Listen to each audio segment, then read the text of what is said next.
Later on I'm going to give you my advice on how I sell furniture, but until then let's get to this little story. I can hear Leon talking downstairs, and for some reason it kind of sounds like the man isn't happy with the price of everything. He said, will you give me a discount? We took 70 euros off of everything, but now it kind of sounds like he's not too happy with that. So we just had a guy come over. He originally just wanted to take the sofa, and then he was like, I'll take the sofa and the table. And then he arrived here, and now he's leaving with like, he wants to take 10 things. So he's going to come tomorrow and pick them all up, and we're going to give him a discount obviously because he's taken so much off of us. Success. 150, 50, 60, 80, 80, 90, 100, 440, 470. Like he's taken about 700 euro worth of things. He's gas. Yeah. I like how simple he is. I'm like, that's my kind of a shopping. He came in, he just saw everything, he was like, any damages? And I'm like, yeah, here they say, I've seen that on picture, anything else? I'm like, no, okay, I'm taking it. He's like, what else do you have? So basically this guy moved into a new house, and he needed to go shopping for the house. So he just came here and picked out a bunch of stuff. He's like, yeah, I'll take that too.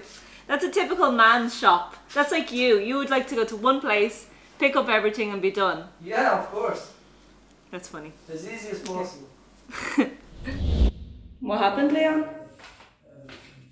Reconsider everything? Yeah, so... Like what, he's not happy with the price, or?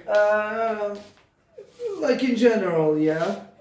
So he said that he didn't like calculate how much it is altogether. I knew he was one of those people that just was like, I'll take this, I'll take this, I'll take this until the price Yeah, is... but he said at the end, he was like, it's a lot of money, and he's willing to go like 500, maybe 600 euros, but he wouldn't go over there. So what I'm thinking now is just tell him, okay, take it for 600, that's 120 euro discount, and then... 120 euros discount is quite a lot, no? The guy is coming today to pick up all the furniture, so I'm going to start making my way downstairs with it all. I'm just going to use some styrofoam to put around the edges, just to help stop it from breaking when he puts it in the van. Okay! What?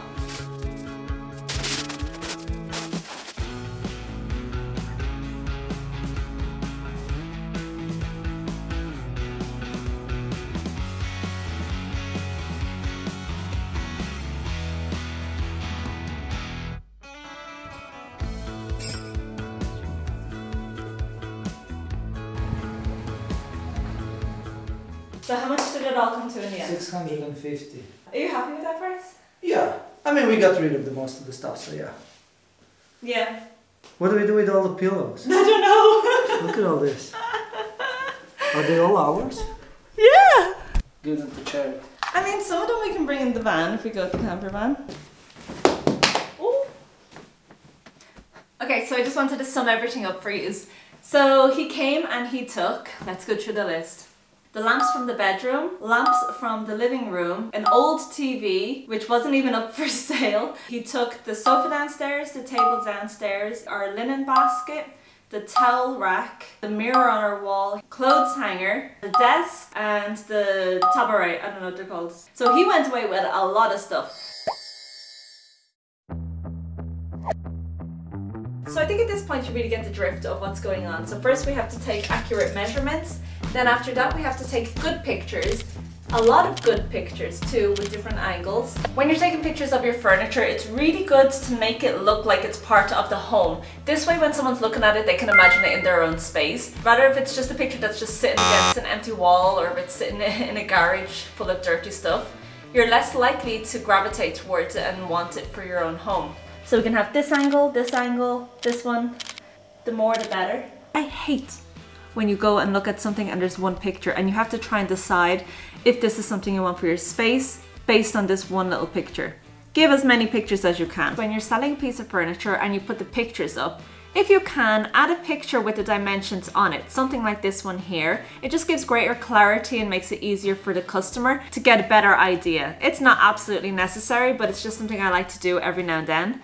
And then we also have to show the damages. This one is really important actually. Don't be afraid. I used to think, oh, I don't want to show this because then somebody won't want to buy it. But the reality is that they're going to come and look at it, and when they see that you wasted their time because it has scratches or chips on it or whatever it might be. It's just a disaster. So just show on the pictures that there are damages here, here, here, and here. And this is what you think it's worth selling for. It's fair, it's honest. I think it's the best way to go. So when the time comes for it, you can be strong in your argument for negotiating the price. Another way to evaluate the price is to check if it's from a designer or a high-end shop. This way you can put the price up a little more if you know this. Or what you can do is take a picture of it and Google Lens it, and maybe you can get an idea from that. And if you're still unsure of what price to put it at, you can go on to, like, say, Facebook Marketplace, put in what you're planning to sell. So if it's a dresser, check that out and see what other people are putting their dresser prices at. Find one that's similar to yours, and this will help kind of give you an idea of what you should put yours at. Don't forget to add in your time that you put into it, and don't forget to add in if it's good quality or if it's trending, because these can put up the price a little bit for you. Another thing to keep in mind is that it's kind of better to go at a higher price and lower your way down rather than starting at a low price and then deciding you want to go higher. So if you overpriced it, it's fine. You can just start putting it down to a lower price. Next, all you have to do is put it up for sale. There are so many online places that you can put it up for sale. Check out the ones that are available in your area. Some popular ones that I know of is Gumtree, Done Deal, Facebook Marketplace, Nushgalo, Craigslist.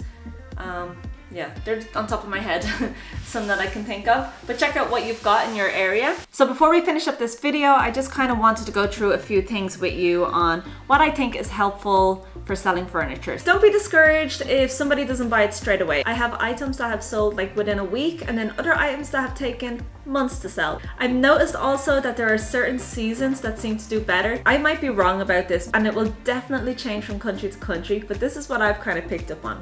Just after Christmas or around that area, you're not going to get a lot of sales. It's obvious why. For most people, they don't have the money. In summertime as well, you kind of get this period where like people aren't buying as much because most people are spending their money on holidays or are at their holiday destination, and they're not going looking for furniture. This isn't always the case. I mean, it's summertime now and this one's sold, yippee. But in general, this is something to keep in mind. So keep an eye out for your area to kind of see. And then lastly, what I want to bring up with you is scammers. Keep an eye out for these pesky little scammers. So I'll show you one that I literally just got today, and I get these ones so often at this point. I've just started blocking them because I'm not interested in dealing with them anymore. So it's all in Croatian. I'm going to translate for you. Basically it says, is this one available and how much is it? I just said it's 40 euros, and then they write back, I don't even read the message anymore. If it says DPD or if it says FedEx in it, I know that they're a scam.